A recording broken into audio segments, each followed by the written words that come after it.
158 plus 151 plus 144 plus dot dot 116 হলে ধারাটির কোন পদ 130 হবে এটা বের করতে হবে। তো আমরা কি জানি a plus n minus one into d equal to a n তম পদ, এটা আমরা জানি। তো এর মান দেওয়া আছে আমাদের এখানে হলো 158 প্লাস এন এর মান আমি জানি না, এটা বের করব। ডি মান কত হচ্ছে সাধারণত দ্বিতীয় পদ বিয়োগ প্রথম পদ, 151 থেকে 158 বিয়োগ করলে আমি পাবো এখানে হলো -7, সুতরাং -7 হবে আমার ডি এর মান। এন তম পদ দেওয়া আছে কত, শেষ পদ দেওয়া আছে আমার হলো 130, এখান থেকে এন এর মান বার করলে আমরা অ্যান্সার পেয়ে যাবো যে কোন পদ 130 হয়।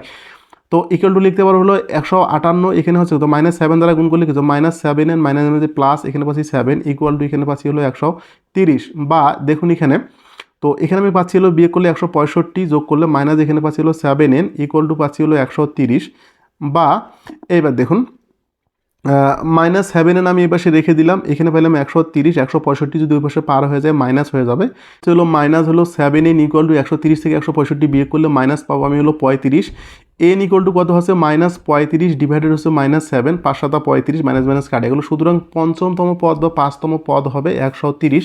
এই প্রশ্নটার মধ্যে যেটা অপশন আছে হলো 5, সেটা হবে সঠিক অ্যান্সার। 3 প্লাস 5 প্লাস ধারাটির প্রথম n সংখ্যক পদের যোগফল কত, সমষ্টি কত। দেখুন আমরা জানি সমান্তর ধারার n সংখ্যক পদের যোগফল Sn ইকুয়াল টু আমরা জানি n/2 second bracket 2a plus n minus 1 into D, এইটা হলো ধারার সমষ্টি নির্ণয়ের সূত্র সমান্তর ধারার।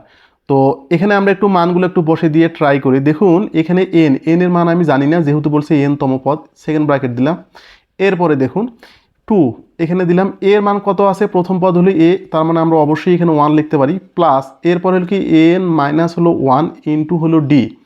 এইবার দেখুন ডিটাই আমি কি পাচ্ছি, দ্বিতীয় পদ বিয়োগ প্রথম পদ, তাহলে দ্বিতীয় পদ আছে 3 এবং প্রথম পদ আছে 1, তাহলে ডি ইকুয়াল টু আমি এখানে কত পাচ্ছি 3 বিয়োগ 1 ইকুয়াল টু 2।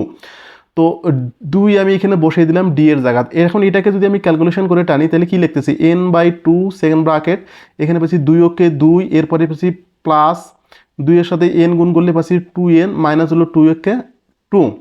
তো এটা আমি পাচ্ছি, দেখুন এখানে +2 আর -2 আমি কেটে দিতে পারি, সুতরাং আমি এখানে কি পাইলাম equal to n/2 into 2n, a2 কেটে গেল, n আর n গুণ করলে আমি পাচ্ছি হলো n স্কোয়ার। সুতরাং এটার যে সমষ্টি নির্ণয়ের সূত্র হবে সেটা কিন্তু হবে এটা। 9 প্লাস ধারাটির 15টি পদের সমষ্টি কত। আমরা জানি সমান্তর ধারার সমষ্টির সূত্রটা এইরকমভাবে লিখতে হয় n/2 second bracket 2a plus n minus 1 into D. এবার দেখুন তাহলে এস 15টা কত হবে, এস 15তম পদের সমষ্টি হবে n/2, তার মানে n এর মান হলো 15/2 সেকেন্ড ব্র্যাকেট 2, এ কত পাইছি 3 প্লাস n এর মান পাইছি হলো 15 বিয়োগ হলো 1, ডি কত হচ্ছে দ্বিতীয় পদ বিয়োগ প্রথম পদ, দ্বিতীয় পদ আছে 6 প্রথম পদ আছে 3, সুতরাং 6 থেকে যদি 3 বিয়োগ করি তাহলে আমি পাচ্ছি 3, তার মানে সাধারণ অন্তর পাইলাম আমি হলো 3।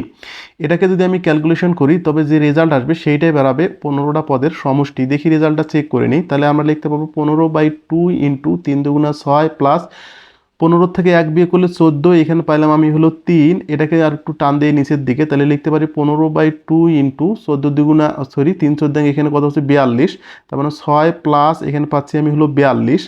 তো পরের লাইন পাচ্ছি কত 15/2 ইন্টু 42/6, এখানে হচ্ছে আমার হলো 48, এখানে 24 দুগুণা আমি লিখতে পারি হলো 48। এখন 15 এবং 24 গুণ করে যত হবে তত হবে এই জিনিসটার হলো সমষ্টি আমরা পাবো, তার মানে আমরা গুণ করে পাচ্ছি হলো 360। সুতরাং এই প্রশ্নটার উত্তর হবে আমার এখানে 270 315 360 405, গ নম্বর অপশানটা হবে আমার এখানে সঠিক অ্যান্সার।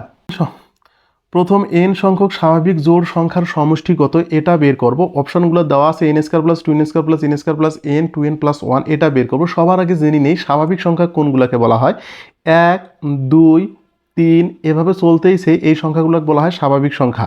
এরপরে 4 হবে, আবার দেখুন 1 3 এরপরে 5 এইভাবে চলতেছে, এই সংখ্যাগুলোকে বলা হচ্ছে স্বাভাবিক বিজোড় সংখ্যা। আর যদি লিখি 2 4 6 এভাবে চলতেছে, এটা বলা হচ্ছে স্বাভাবিক জোড় সংখ্যা, স্বাভাবিক বিজোড় সংখ্যা, স্বাভাবিক সংখ্যা। অন্যদিকে দেখুন আমরা সমান্তর ধারার সমষ্টি সূত্র জানি Sn equal to n/2 second bracket 2a plus n minus 1 into D, আমরা এটা জানি। এবার দেখুন আমাদের সমষ্টি বের করব আমরা। তো সমষ্টি যখন আমরা এখানে বের করতে যাব তখন আমার এন এর মান তো এন তম পদ যেহেতু বাইর করতেছি, এরপরে দেখুন 2 এর মান হলো পাবো হলো 2 plus n minus 1 into D. D হলো কত, 4 থেকে 2 বিয়োগ করলে 2, প্রথম পদ যেহেতু এই জন্য 2 লিখেছি। এরপরে দেখুন এটাকে আমরা ক্যালকুলেশন করে টানি, তাহলে এন বাই 2 এখানে পাচ্ছি 2 দুগুণা 4 প্লাস 2n মাইনাস হলো 2, পরের লাইনে পাচ্ছি এন বাই 2 সেকেন্ড ব্র্যাকেট, তাহলে 2n প্লাস পাচ্ছি 2, কারণ 4 থেকে 2 বিয়োগ করলে 2 পাবো। এখান থেকে আমরা 2 যদি উপর থেকে কমন নেই তাহলে কি পাচ্ছি n প্লাস 1, a2 কেটে গেলে এই n দ্বারা এটাকে যদি গুণ করি তাহলে আমরা পাবো হলো n স্কোয়ার প্লাস n। সুতরাং n স্কোয়ার প্লাস n যেখানে অপশনটা আছে ওই অপশনটা হবে আমাদের সঠিক অ্যান্সার, তার মানে এটা হবে সঠিক অ্যান্সার।